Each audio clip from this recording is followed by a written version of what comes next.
Salut les amis, j'espère en tout cas que vous allez bien. C'est l'heure du journal du Mercato, un journal du Mercato un peu spécial puisqu'on parlera pas que du Mercato, on parlera exceptionnellement de la Copa América, on parlera ensuite d'Antonio Conte pour terminer avec des prolongations du côté de Chelsea.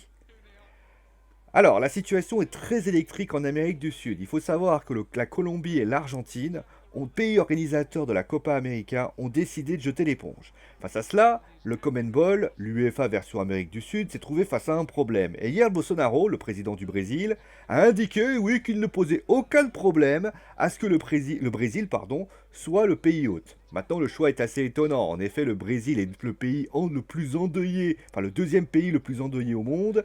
Mais en tout cas, le président, il est content d'avoir ça. Quand on sait le point de vue du président brésilien sur le Covid-19, on peut imaginer qu'il a sans doute vu le business plus que la santé. Maintenant, dans ce business, il a oublié le plus important, les joueurs. En effet, les cadres de l'équipe du Brésil n'ont pas apprécié d'apprendre cette annonce via la presse et il se murmure qu'ils refuseraient de jouer la Copa América. De plus, vous le savez, la gestion sanitaire au Brésil, voire même en Amérique du Sud, est très bancale.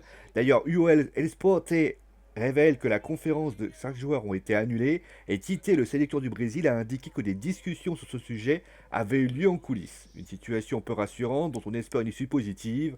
Maintenant, avec un président comme Bolsonaro, tout est possible. On passe maintenant à Antonio Conte. Vous le savez, il avait été pressenti. D'ailleurs, c'était la cible numéro 1 du côté de Tottenham. Finalement, ça ne se fera pas. Le Télégraphe indique que la piste menant à Antonio Conte est désormais abandonnée. D'après le quotidien anglais, Antonio Conte ne se voyait pas succéder à José Mourinho. Et le projet du club, basé notamment sur des jeunes, ne l'aurait pas convaincu. Oui, parce que Antonio Conte veut des joueurs confirmés. Mais face à cela, les deux parties ont fini donc par se séparer cordialement. D'ailleurs, à partir de là, vous l'avez compris, les rumeurs vers Mauricio Pochettino risquent de reprendre de plus belle. Et on va terminer avec des bonnes nouvelles du côté de Chelsea. Il y a eu de la prolongation. Alors il y a une prolongation, les deux prolongations, en tout cas c'est Thomas Tuchel et Thiago Silva qui eux ont prolongé de leur plein gré.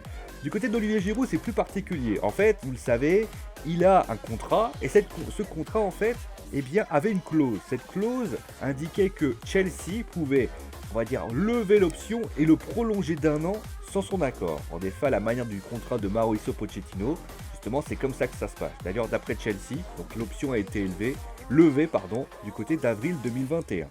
Maintenant, attention, cette prolongation n'indique pas qu'il restera. Ça indique juste qu'il ne partira pas libre cette saison. Et si le Milan AC le veut, il devra malgré tout payer un montant de transfert à Chelsea.